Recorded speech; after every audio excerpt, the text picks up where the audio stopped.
இந்த crypto currency முழுக்க முழுக்க ராகுவோட கண்ட்ரோல் தான். பணம்ங்கிற விஷயம் வந்துட்டு நம்ம முதல்ல கையாண்டு வந்தோம். முதல்ல வந்து தங்க நாணயம் வந்துட்டு மன்னன் வந்து பரிசில் பாடி 1000 பொற்காசுகள் கொடுத்தார் அப்படின்னு நம்ம படிச்சிருப்போம். ஓகேங்களா? அப்புறம் இவ்வளோ வராகன் பணம் கொடுத்தோம், இவ்வளோ கூலிக்கு இவ்வளோ பணம் கொடுத்தோன்னு வரும். இன்னைக்கு பணம்ங்கிற ஒரு கரன்சி வந்துச்சு. அப்புறம் அதை தாண்டி என்ன பண்ணோம், அதுக்கப்புறம் வந்துட்டு ஸ்டாக் மார்க்கெட்டில் இன்வெஸ்ட்மெண்ட்டு அப்படின்னு சொல்லி கொண்டு போனோம், பேப்பர்ஸாக கொண்டு வந்து வச்சோம். அதையும் தாண்டி இப்போ வந்து கிரிப்டோ கரன்சி, அதாவது கண்ணில் பார்க்க முடியாத ஒரு பணம், ஆனால் வந்து இது அக்கௌண்ட்டில் வந்து வெறும் டிஜிட்டலில் மட்டும்தான் வரும் அப்படிங்கிற மாதிரி ஒரு கணக்கு. டிஜிட்டல்னாலே புதன் ஆட்டோமேட்டிக்காக உள்ள வந்துடுவார். இதில் கண்ணில் பார்க்க முடியாத பணம்னா அப்போ யார் பார்க்கவே முடியாதுன்னா அப்போ ராகு தான், வேறு யாருமே இல்லை. ஸோ இப்போ இவங்க 2 பேர் ரோல் ப்ளே பண்ணிட்டு போயிடுவாங்க. இப்போ இதில் யார், இந்தியா வந்து பெருசாக வந்துட்டு பர்மிஷன் கொடுக்க கிடையாது. ஏன்னா இந்தியாவே ஒரு நடுநிலைமையில் நிற்கிது, கொடுக்கலாமா வேணாமா அப்படிங்கிற தாட்டில் நிற்கிறாங்க. இதில் நிறைய பேர் பண மோசடியை சந்திக்கிறாங்க.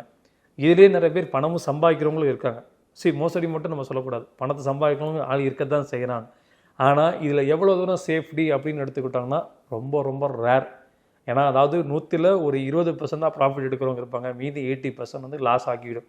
இதில் நமக்கு கண்ணுக்கு தெரிஞ்சே ஸ்கேம் நடக்கிற சில விஷயங்கள் வந்து பார்த்திங்கன்னா, இந்த சீட்டாட்டா வந்துட்டு பார்த்திங்கன்னா ஆன்லைன் லெவலில் வந்து கொண்டு போகிறாங்க. ஜெயிக்கிறது மட்டுமே ஃபோக்கஸ் பண்ணுவாங்க, தோக்குறவங்க யாருமே ஃபோக்கஸ் பண்ண மாட்டாங்க. ஆனால் தோக்குறவங்களை வந்து இழந்து போகிறவங்க நிறைய பேர்.